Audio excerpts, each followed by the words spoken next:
See, in this question we have to get current through 7 ohm by using Thevenin. Okay, so step number 1, what was the step number 1? Tell me.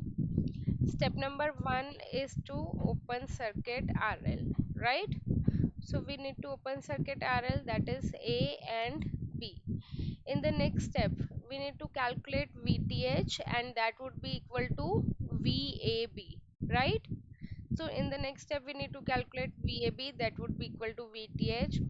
Let us mark this as A to C, C to D, D to B, right? VAC plus VCD plus VDB. Again, as I told you, we have to take the second sign. So like current is you are moving from C to D, then current should also move from C to D, right? Current should also move from C to D. So it would be positive and negative. So it would be plus V ICD into RCD or minus ICD into RCD. Tell me. So it would be minus ICD. ICD we have taken 2. RCD is given 12 ohm. Okay. Now again you are moving from D to B.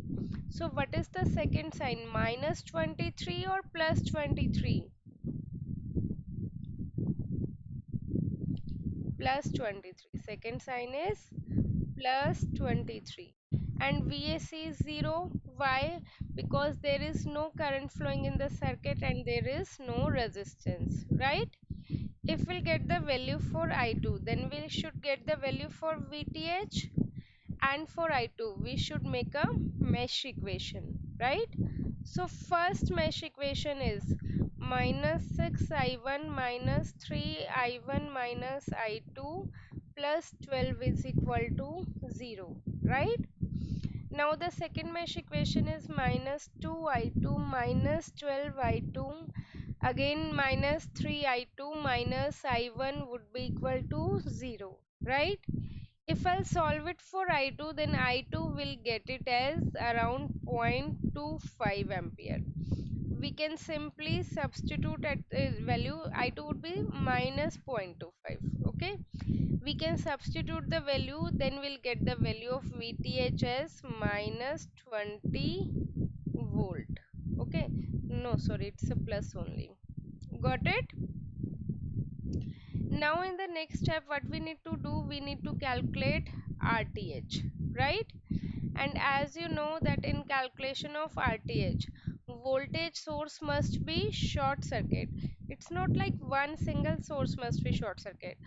All voltage source present in the circuit must be short circuited, and if there is a current source in the circuit, then that must be open circuit or short circuit. Tell me. Voltage source must be short circuit and current source must be open circuit for calculation of resistance, right? Now you are standing at A and you have to move towards B, and you will start with the 6 ohm. Okay, 6 ohm and 3 ohm are at the different paths, so you will combine it into a single resistance. Do it like this: 6 into 3 divided by 6 plus 3. That would be easy to use, right? Now again this resistance and this resistance is in series. It would be parallel with 12. After solving we'll get it as RTH as 3 ohm. Okay. Now in the last and final step we need to calculate current, right? So that would be VTH is in series with RTH and it is combined with RL, right? So I formula is how much? That is VTH divided by RTH plus RL. VTH we got it as 20, RTH we got it as 3, and RL was 7. So it would be minus 2 ampere. I got it like this. Okay, understood?